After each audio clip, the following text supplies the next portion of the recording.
I was standing in my driveway, staring at the certified letter in my hand, when I realized the HOA president was about to make the biggest mistake of her bureaucratic little life.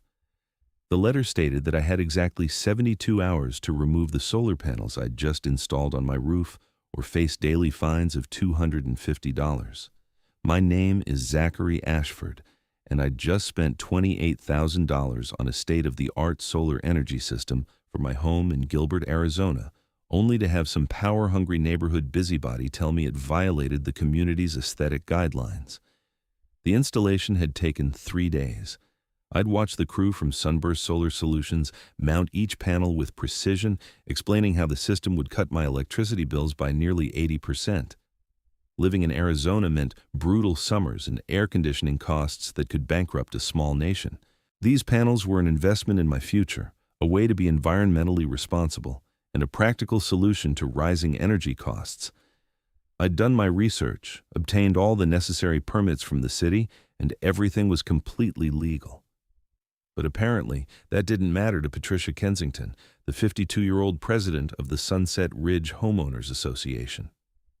She'd been patrolling the neighborhood like some kind of architectural Gestapo since I'd moved in 2 years ago.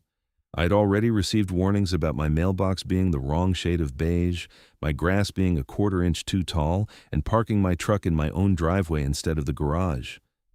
This woman had made it her life's mission to enforce every petty rule in the HOA's 200-page handbook of restrictions.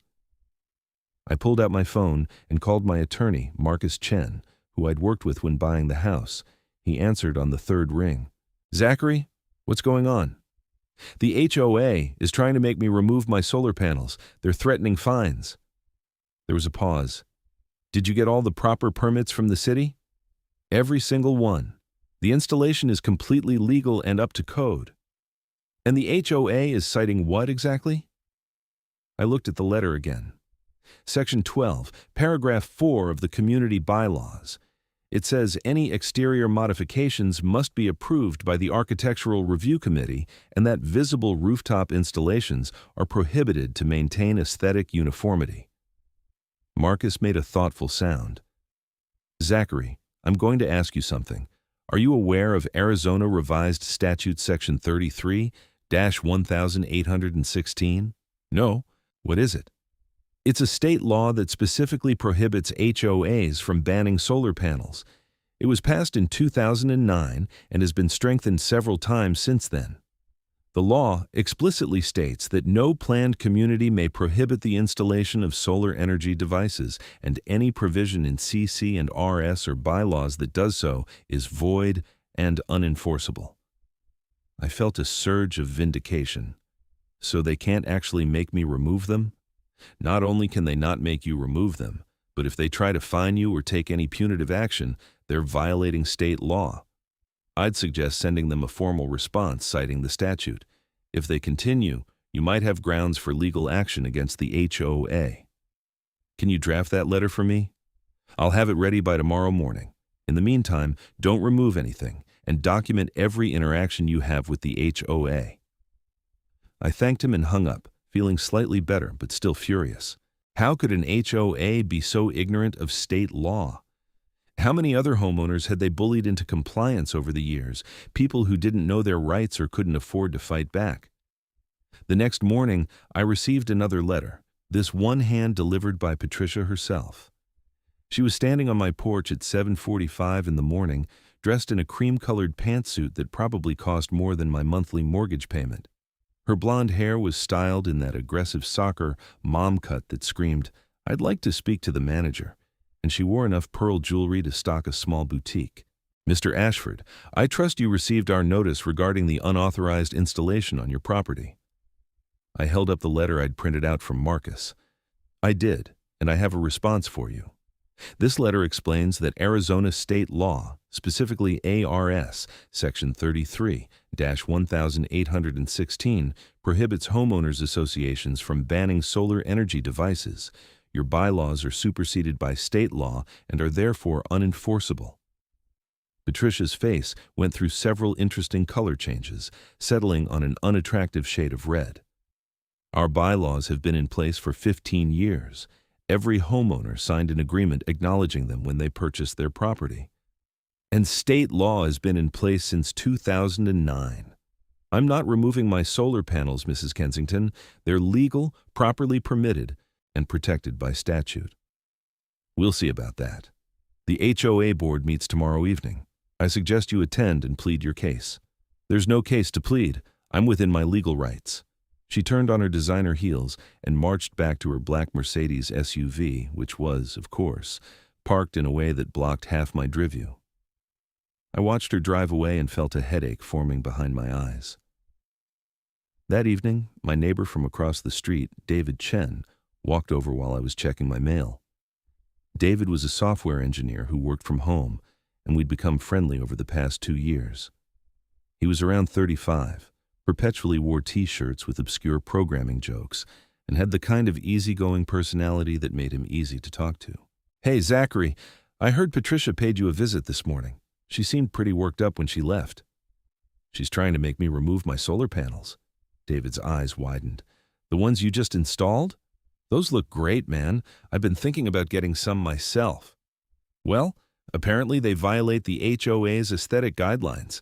Never mind that I followed all the legal requirements, and state law actually protects homeowners' rights to install solar panels." That's classic Patricia. She tried to find me last year because my Christmas lights were up until January 2nd. January 2nd. I'd been out of town visiting family and hadn't had a chance to take them down yet. She literally drove over on New Year's Day to put a notice on my door. "How did you deal with it?" "I paid the $50 fine. It wasn't worth the fight, but your situation is different. You're talking about tens of thousands of dollars in panels, right?" "28,000, David whistled. "Yeah, that's worth fighting for. Plus, you're actually helping the environment and probably increasing your property value." "What's her problem?" "Control. That's all it is. She wants to control every little thing in this neighborhood." The HOA board meeting was held in the community center, a building that was technically paid for by all of our monthly dues, but felt more like Patricia's personal kingdom. I arrived at 6:30 for the 7 o'clock meeting and found the room already filling up.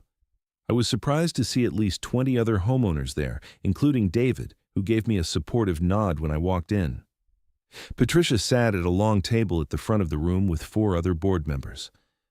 I recognized Margaret Sullivan, the treasurer, who was a retired accountant with a perpetual look of disapproval.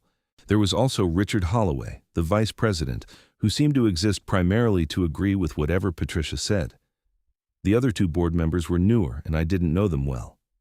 The meeting started with standard business, approval of previous minutes, financial reports that nobody really paid attention to, and discussion of upcoming neighborhood events. Finally, after 40 minutes of bureaucratic tedium, Patricia cleared her throat and looked directly at me.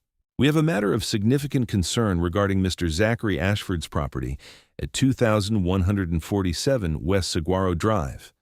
Mr. Ashford has installed solar panels on his roof without obtaining approval from the Architectural Review Committee, in direct violation of Section 12, Paragraph 4 of our community bylaws."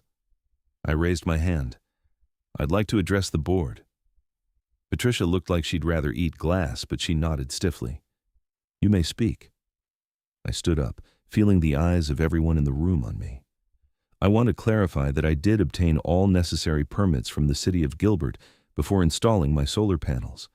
The installation was completed by a licensed contractor and meets all safety and building codes. More importantly, Arizona state law, specifically ARS Section 33-1816, explicitly prohibits homeowners associations from banning solar energy devices. Any provision in HOA bylaws that restricts solar installation is void and unenforceable under state law." There was a murmur through the crowd. Patricia's jaw tightened. "Our bylaws require architectural approval for all exterior modifications. You did not submit an application or receive approval. The law you're citing doesn't override our right to maintain community standards." "Actually, it does. That's exactly what it does. The statute was specifically designed to prevent HOAs from blocking solar installations. I have a letter from my attorney that explains this in detail, and I'd be happy to provide copies to the board." Richard Holloway leaned forward. If what you're saying is true, why haven't we heard about this before? I don't know. Maybe because nobody's tried to install solar panels before, or maybe because people paid the fines without realizing they had legal protection. Margaret Sullivan adjusted her glasses and looked at some papers in front of her. I'm not familiar with this statute. We should consult with the HOA's attorney before taking any action. Patricia shot her a sharp look. We have clear bylaws that every homeowner agreed to follow. This isn't complicated. Mr. Ashford violated the rules, and there are consequences. A woman I didn't know raised her hand from the audience. I'd like to hear more about this state law. I've been interested in getting solar panels too, but I was told it wasn't allowed. Another voice chimed in. Me too. If the state says we can install them, why is the HOA trying to stop us? Patricia was losing control of the room, and she knew it. Her face had gone from red to almost purple. Order. This meeting will come to order. The board will take Mr. Ashford's information under advisement and consult with our attorney. In the meantime, the violation notice stands, and fines will begin accruing in 60 hours if the panels are not removed. I remain standing. I'm not removing them. I'm legally protected by state law, and if you attempt to fine me or take any punitive action, I'll have no choice but to pursue legal remedies, which could include a lawsuit against the HOA for violating my statutory rights. The room erupted in conversation. Patricia tried to restore order by banging a gavel, but people were already getting up, clustering around me, asking questions about solar panels and the state law. David clapped me on the shoulder. That was awesome, man. Did you see her face? I did, and honestly, it was pretty satisfying. But I also knew this wasn't over. Patricia Kensington didn't strike me as someone who backed down easily, even when she was clearly in the wrong. Over the next 3 days, I received a flurry of letters from the HOA. The first was a formal violation notice with the timeline for fines. The second was a demand that I appear before the Architectural Review Committee. The third was a notice that my violation had been escalated to their attorney. Each letter was more aggressive than the last, and each one ignored the simple fact that they had no legal standing. Marcus drafted responses to each letter, politely but firmly reiterating the state law and warning that continued harassment could result in legal action. He also advised me to file a complaint with the Arizona Department of Real Estate, which oversees HOA regulations in the state. They're not going to like that, Marcus said during a phone call. But it creates a paper trail and alerts the state agency that this HOA is potentially violating homeowner rights. What happens if they actually start fining me? Then we sue. And honestly, Zachary, you'd probably win. The law is crystal clear on this. HOAs have been losing these cases consistently for years, but most people don't know their rights, so HOAs keep trying to enforce these illegal restrictions. I filed the complaint on a Thursday afternoon, providing copies of all the letters, the HOA bylaws in question, and documentation of my legal solar installation. The online form said I should expect a response within 2 weeks. The following Monday, I came home from work to find a bright orange sticker on my front door declaring my property in violation of community standards. Below that, someone had spray-painted the word violator on my driveway in red paint. I immediately called the Gilbert Police Department and filed a report for vandalism. An officer arrived within 30 minutes, took photos, and filed an official report. I had security cameras that I'd installed when I first moved in. And when I reviewed the footage, I was shocked to see that it was Patricia herself who had spray-painted my driveway. She'd done it at 2 a.m, wearing dark clothing, but she'd parked her distinctive Mercedes SUV at the end of my street, and the camera had captured her license plate clearly. The officer reviewed the footage and nodded grimly. That's vandalism and potentially criminal trespass. Would you like to press charges? Absolutely. We'll need to submit this evidence to the prosecutor's office. Someone will contact you about filing formal charges. I made copies of the security footage and sent it to Marcus as well. He called me within an hour, and I could hear the disbelief in his voice. She vandalized your property? The HOA president? On camera, clear as day. This changes everything. This isn't just a civil matter anymore. She's committed a crime, and she did it in retaliation for you exercising your legal rights. That's going to look very bad for her and the HOA. Over the next week, things escalated rapidly. The HOA's attorney sent a letter demanding I remove the solar panels within 10 days or face legal action. Marcus responded with a letter detailing Patricia's vandalism, my criminal complaint, and a demand that all harassment cease immediately, or we would file a lawsuit not just against the HOA, but against Patricia personally. Then, on a Wednesday afternoon, I received a call from an investigator with the Arizona Attorney General's office. Her name was Jennifer Rodriguez, and she explained that my complaint to the Department of Real Estate had been escalated to the Attorney General's office due to the nature of the violations. Mr. Ashford, we take HOA misconduct very seriously, especially when it involves violations of state law. I've reviewed your complaint and the documentation you provided. I'd like to schedule a time to meet with you and gather additional information. We arranged to meet at my house the following Friday. Jennifer arrived with another investigator, and they spent 2 hours reviewing everything. The letters from the HOA, my permits, the security footage of Patricia vandalizing my property, and the HOA bylaws themselves. This is pretty egregious, Jennifer said, sitting at my kitchen table with a folder full of documents. The state law on solar panels is very clear, and it's been in place for over 15 years. There's no way an HOA in Arizona can claim ignorance about it. They're either incompetent or deliberately violating homeowner rights. What happens now? We're going to open an official investigation into the Sunset Ridge HOA. We'll be reviewing their practices, looking at whether they've violated other homeowners' rights, and determining if formal action is warranted. We may also refer the matter to the Attorney General for potential enforcement action. How long does that take? It depends on what we find.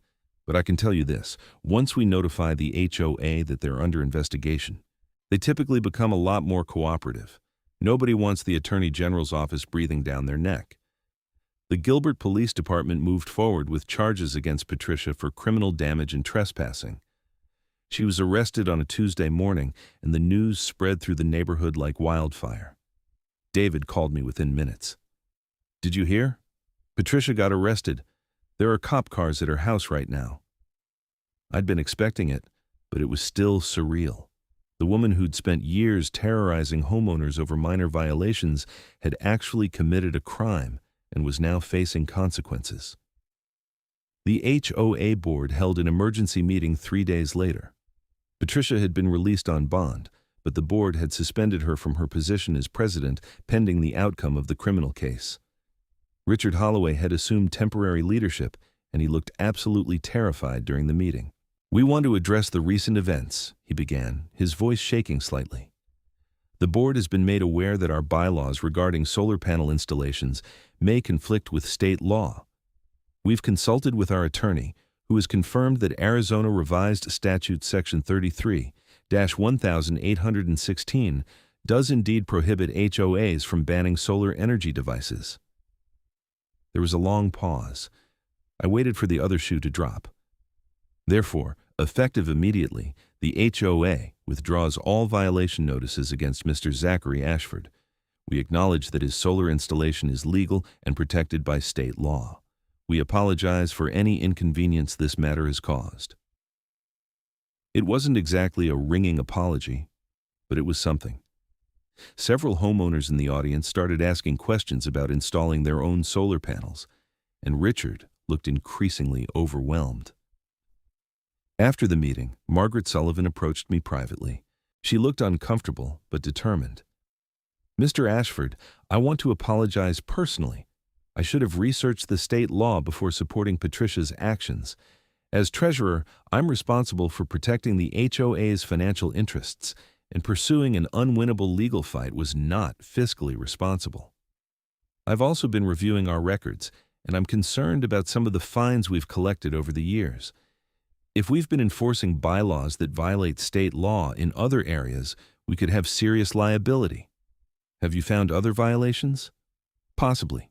We have bylaws restricting things like clotheslines and vegetable gardens, and I believe there may be state laws protecting those as well.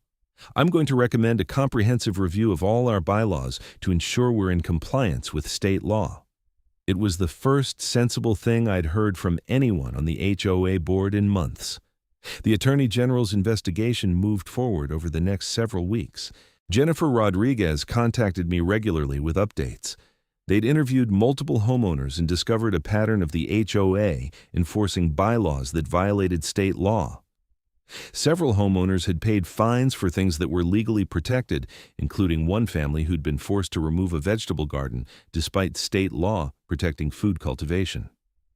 Then, about 6 weeks after the investigation began, the Arizona Attorney General issued a formal enforcement action against the Sunset Ridge HOA.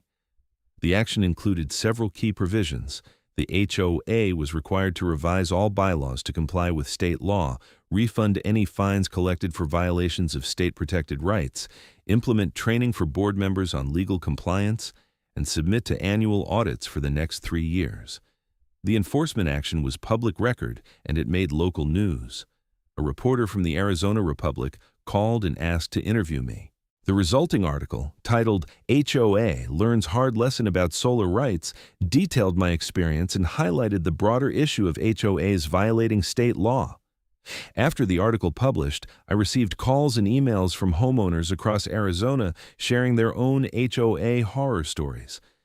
It was depressing how common these issues were, and how many people had simply paid illegal fines rather than fight back because they didn't know their rights or couldn't afford attorneys.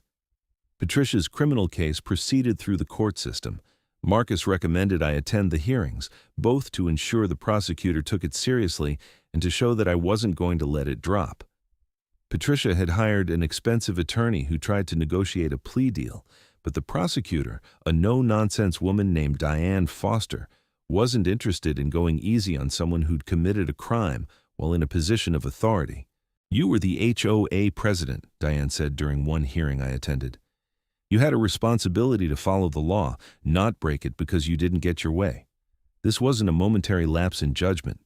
You planned this, you waited until the middle of the night, and you vandalized his property in retaliation for him exercising his legal rights. That's not acceptable." Patricia eventually pleaded guilty to criminal damage and was sentenced to 1 year of probation, 100 hours of community service, and was ordered to pay restitution for cleaning my driveway and replacing my security cameras, which she'd apparently tried to spray paint as well, but failed due to their protective housings. More importantly, she was permanently barred from serving on the HOA board or any other position of authority within the community. Richard Holloway took over as president, and while he wasn't perfect, he was at least willing to listen to reason and follow the law. The HOA's revision of their bylaws took nearly 4 months.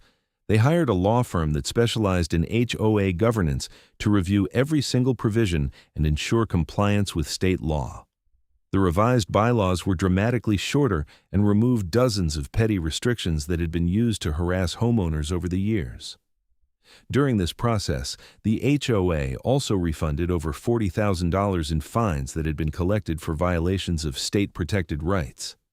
I received a check for the $500 I'd paid over the past 2 years for various minor violations, including the mailbox color issue. It felt good to have that money back, but it was sobering to think about how much the HOA had collected through illegal enforcement over 15 years. 6 months after the whole ordeal began, David knocked on my door on a Saturday morning. He was grinning. "Guess what I'm getting installed next week?" "Solar panels?" "Solar panels. I got quotes from 3 companies, and I'm going with the same one you used. They said you gave me a great reference." "That's awesome, man. You're going to love them. My electricity bill last month was $18. $18. That's insane. I'm paying like $300 during the summer months. This is going to pay for itself in a few years." Over the next year, 7 more houses in the neighborhood installed solar panels. It was funny watching the transformation. What had been forbidden and controversial became normal and even desirable. Property values in the neighborhood actually increased because buyers liked the idea of moving into a community where solar energy was common. Richard Holloway turned out to be a decent HOA president. He focused on actual community improvement projects, like repairing the playground equipment and organizing neighborhood events, rather than obsessing over minor aesthetic violations. The Architectural Review Committee still existed, but it operated reasonably, approving most requests as long as they met basic safety and quality standards. I ran into Margaret Sullivan at the grocery store about a year after everything had settled down. She was in line behind me, and we made awkward eye contact. "How are your solar panels working out?" she asked. "Great. Best investment I've ever made." "I'm glad. And I want you to know I've learned a lot from this situation. We were so focused on enforcing the rules that we forgot to question whether the rules themselves were legal or fair. I'm a lot more careful now about understanding the law before taking action." "I appreciate that. And honestly, the HOA has been much better since Richard took over. He's doing a good job. We all learned that being in charge of an HOA doesn't mean you can ignore state law or common sense." It was the closest thing to a real apology I was going to get, and I accepted it. Patricia, meanwhile, had mostly disappeared from neighborhood life. I'd see her occasionally, usually getting into her Mercedes to drive somewhere, but she never made eye contact and certainly never spoke to me. I heard through the neighborhood gossip network that she'd tried to get involved with another HOA in Scottsdale, but when they Googled her name and found the news articles about her arrest and the Attorney General's enforcement action, they'd politely declined her volunteer services. The whole experience taught me several important lessons. First, HOAs are only as good or bad as the people running them, and giving petty tyrants even a small amount of power can lead to serious abuses. Second, knowing your rights is crucial, because there are plenty of people and organizations that will try to violate those rights if you don't stand up for yourself. Third, state law exists for a reason, and it trumps private contracts and bylaws when there's a conflict. I also learned that fighting back, even when it's uncomfortable and stressful, can make a real difference. If I'd just backed down and removed my solar panels, Patricia would still be terrorizing homeowners, the HOA would still be enforcing illegal bylaws, and the Attorney General's office would never have investigated. By standing my ground and refusing to be bullied, I'd helped change things not just for myself, but for everyone in the community. 2 years after I installed my solar panels, the Arizona legislature passed a new law strengthening homeowner protections even further. The law specifically prohibited HOAs from restricting solar installations in any way, including placement, visibility, or aesthetic considerations, as long as the installation met safety and building codes.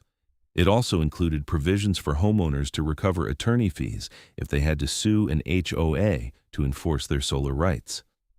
Representative Cristina Martinez, who'd sponsored the bill, mentioned my case specifically during the floor debate. Marcus sent me a link to the video. "We've seen too many cases of HOAs ignoring existing law and violating homeowner rights," Martinez said. "Just last year in Gilbert, a homeowner had to involve the Attorney General's office to stop his HOA from illegally forcing him to remove legal solar panels. The HOA president actually vandalized his property in retaliation. That's unacceptable. This bill makes it crystal clear that solar rights are protected, and HOAs that violate those rights will face consequences." It was strange seeing my experience become part of the legislative record, but I was glad something good had come from it. My solar panels continued to perform excellently. In the 2 years since installation, they generated enough electricity to cover 92% of my power needs. During the summer months when the Arizona sun was brutal, they actually produced more power than I used, and the excess was sold back to the grid, earning me credit on my utility bill. The system had already saved me over $12,000 in electricity costs, and it would pay for itself completely within another year. I'd also become something of an informal solar consultant for the neighborhood. People would stop me while I was getting my mail or working in the yard to ask questions about installation costs, contractors, and the process of getting permits. I was always happy to share information and encouraged everyone to take advantage of Arizona's abundant sunshine. The neighborhood had changed in other ways, too. With Patricia gone and the bylaws revised, people felt more free to personalize their properties within reasonable limits. Several families planted vegetable gardens. One neighbor installed a beautiful water feature in his front yard. Another painted her front door a cheerful turquoise that would have triggered a violation notice under the old regime, but now was just seen as a nice personal touch. The HOA still served important functions, maintaining common areas, organizing community events, and handling genuine issues like noise complaints or properties that were genuinely neglected.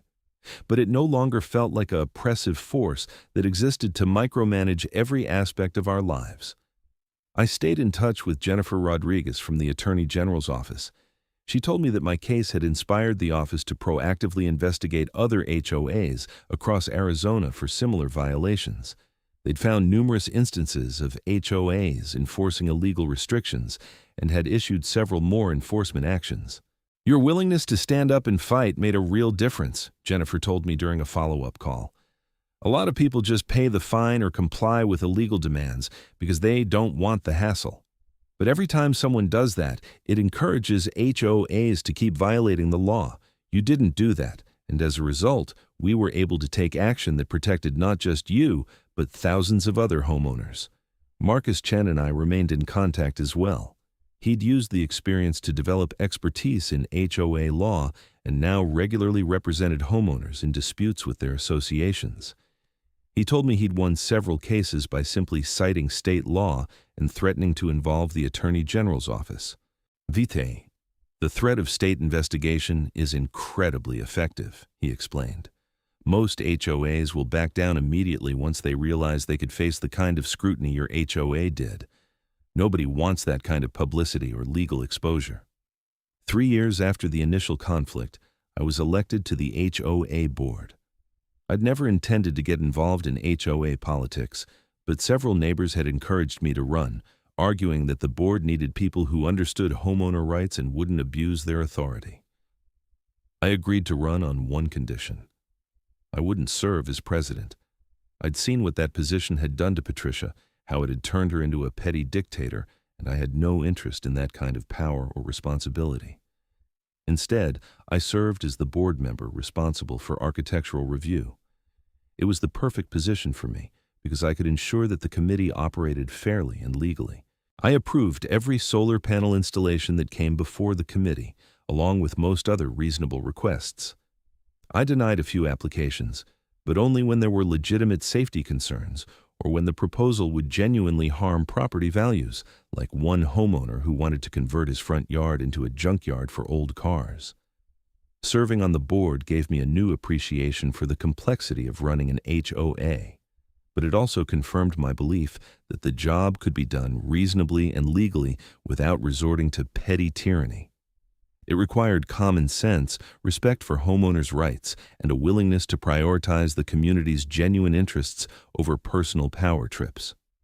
One evening, about 4 years after I'd first installed my solar panels, I was sitting on my back patio watching the sunset. My solar panels had long since paid for themselves, and they continued to generate clean, free electricity every day. My electricity bills were virtually non-existent. The neighborhood was peaceful and felt like an actual community rather than a totalitarian suburb. Patricia was a distant memory, and the HOA functioned smoothly under reasonable leadership. I thought about how close I'd come to just giving in and removing the panels. It would have been easier in some ways. I wouldn't have had to deal with the stress of fighting the HOA, hiring an attorney, or dealing with Patricia's escalating harassment and vandalism. But I also would have lost $28,000, my right to use renewable energy, and my self-respect. More importantly, if I'd backed down, nothing would have changed. Patricia would still be running the HOA like her personal fiefdom. Other homeowners would still be paying illegal fines. The Attorney General's office would never have investigated. The state legislature wouldn't have strengthened the law. Sometimes the harder path is the right path, even when you can't see the full impact of your decisions at the time. My phone rang. It was David. "Hey, Zachary, a bunch of us are getting together at the park for a barbecue tomorrow. You should come." "What's the occasion?" "No occasion, just neighbors hanging out. Bring whatever you want to drink and we'll have burgers and hot dogs." "Sounds good. I'll be there." That was the kind of neighborhood Sunset Ridge had become. Not perfect, but genuine. A place where people actually knew their neighbors and hung out together, rather than just existing in isolated houses governed by arbitrary rules. The next day at the barbecue, I talked with about 15 neighbors. Several of them thanked me again for fighting the HOA over the solar panels. One couple, who'd moved in the previous year, said they'd specifically chosen Sunset Ridge because they'd read about the community's embrace of solar energy and reasonable HOA governance. "We almost bought in Paradise Valley," the husband said, "but their HOA was insane. Pages and pages of restrictions. We felt like we'd be buying a house but not actually owning it. Here, it felt different. You can tell the HOA actually serves the community instead of controlling it." It was gratifying to hear that the changes had made a real difference in how people perceived the neighborhood. As the sun set that evening and people started packing up, I helped David clean up the park area. We threw away paper plates and cups, folded up tables, and made sure everything was left clean. "You know," David said as we worked, "this neighborhood is a lot better than it was 4 years ago, and a lot of that is because you didn't back down when Patricia tried to bully you." "I just didn't want to lose my solar panels." "It was more than that. You stood up for what was right even when it was difficult. That matters." Walking home that evening, I passed my house and looked up at the solar panels on my roof. They gleamed in the fading light, still generating power even as the sun dipped below the horizon. They represented more than just an investment in renewable energy or lower electricity bills. They represented the principle that individual rights matter, that laws exist to protect people from abuse of power, and that sometimes you have to fight for what's right, even when it would be easier to give in. The story could have ended differently. I could have removed the panels and paid the fines. Patricia could have remained HOA president, continuing her petty reign of terror. The state attorney general might never have investigated. Other homeowners would still be suffering under illegal bylaws and restrictions. But because I knew my rights, had access to good legal counsel, and was willing to endure some stress and conflict, things had changed for the better. That's not to say everything was perfect. HOAs across America continue to abuse their authority every day. Homeowners continue to pay illegal fines and comply with restrictions that violate state and federal law. But at least in one small neighborhood in Gilbert, Arizona, things were better. The HOA followed the law, homeowners knew their rights, and solar panels dotted the rooftops, generating clean energy and serving as a visible reminder that standing up to bullies and bureaucrats can actually make a difference. As I walked into my house, I checked my solar system's app on my phone. The panels had generated 42 kilowatt hours that day, more than covering my usage. Tomorrow they'd do it again, and the day after that, and the day after that. For the next 25 years, guaranteed by warranty, they'd keep producing clean, free electricity. Patricia Kensington was somewhere else, presumably learning that actions have consequences. The Sunset Ridge HOA was under new management and actually serving the community. And I was home, comfortable and secure, knowing that I'd fought for my rights and won. The whole experience had taught me that knowledge is power, especially knowledge of the law. If I hadn't researched my rights, if Marcus hadn't told me about the state statute protecting solar installations, I might have assumed the HOA could actually force me to remove the panels. Instead, I'd been armed with the information I needed to defend myself, and that had made all the difference. It also taught me that documentation matters. The security camera footage of Patricia vandalizing my property had been crucial evidence. Without it, she might have gotten away with it, and the situation might not have escalated to involve criminal charges. Those charges, in turn, had led to her removal from the HOA board and had made it clear to everyone that she'd crossed a serious line. The involvement of the Attorney General's office had been the final piece. State agencies exist to enforce state law and protect citizens from abuse, but they can't act if they don't know about violations. By filing that complaint, I'd triggered an investigation that went far beyond my individual case and led to systemic changes that helped many homeowners. 5 years after installing my solar panels, I received an invitation to speak at a conference on HOA reform. The conference was organized by homeowner advocacy groups and attracted attendees from across the country. They wanted me to share my story and talk about how homeowners could protect their rights when dealing with overreaching HOAs. I accepted the invitation and traveled to Phoenix for the conference. Speaking in front of 200 people was intimidating, but I focused on the practical lessons from my experience.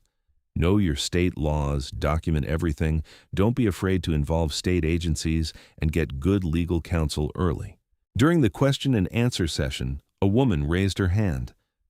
What would you say to someone who's facing a similar situation but can't afford an attorney? It was a good question, and one I'd thought about. First, research your state laws. Most states have statutes protecting certain homeowner rights, and that information is available online for free. Second, contact your state's Attorney General office or real estate commission. They often have consumer protection divisions that can help. Third, look for legal aid organizations or law school clinics that provide free services. And finally, don't underestimate the power of organizing with other homeowners. If multiple people in your community are facing similar issues, you can pool resources and share information. Another attendee asked, "Do you regret the conflict? Was it worth the stress?" I thought about it for a moment. Honestly, it was incredibly stressful. There were times I questioned whether it was worth fighting, but looking back, I'd do it again in a heartbeat. Not just because I wanted to keep my solar panels, but because it was the right thing to do. Nobody should have to accept illegal treatment just because they're afraid of conflict. After my presentation, several people came up to thank me and share their own HOA horror stories. The common thread in almost all of them was that the HOA was violating state or federal law, but the homeowners hadn't known their rights or hadn't known how to fight back effectively. It reinforced my belief that education and advocacy were crucial to HOA reform. 6 years after the initial conflict, I sold my house. It wasn't because of the HOA or any remaining issues. I'd received a job offer in Colorado that was too good to pass up, and it was time for a new chapter. The solar panels, of course, increased my home's value significantly. The real estate agent told me that buyers loved seeing the panels and the documentation showing how much they reduced electricity costs. The house sold within a week, well above asking price, to a young family who specifically wanted a home with solar energy. During the closing, the husband pulled me aside. "I just want to say thank you. I read about what you went through with the HOA, and it actually made us more interested in this neighborhood. It showed that homeowners have rights here and that the HOA won't just bully people. That matters to us." It was a fitting end to my time in Sunset Ridge. I'd moved there expecting nothing more than a nice house in a decent neighborhood. Instead, I'd ended up in a battle that tested my resolve, taught me about my rights, and ultimately changed the community for the better. The solar panels I'd fought so hard to keep had not only saved me money and reduced my carbon footprint, but had become a symbol of standing up to unjust authority. As I drove away from the house for the last time, I looked back at those solar panels on the roof, gleaming in the Arizona sun. They'd be there for the next family, generating clean energy and serving as a reminder that sometimes the right thing to do is also the hardest thing to do, but it's worth it in the end. Wherever I ended up in Colorado, if I bought another house, you could bet I'd be installing solar panels there too. And if any HOA tried to stop me, well, I already knew exactly how to handle that situation.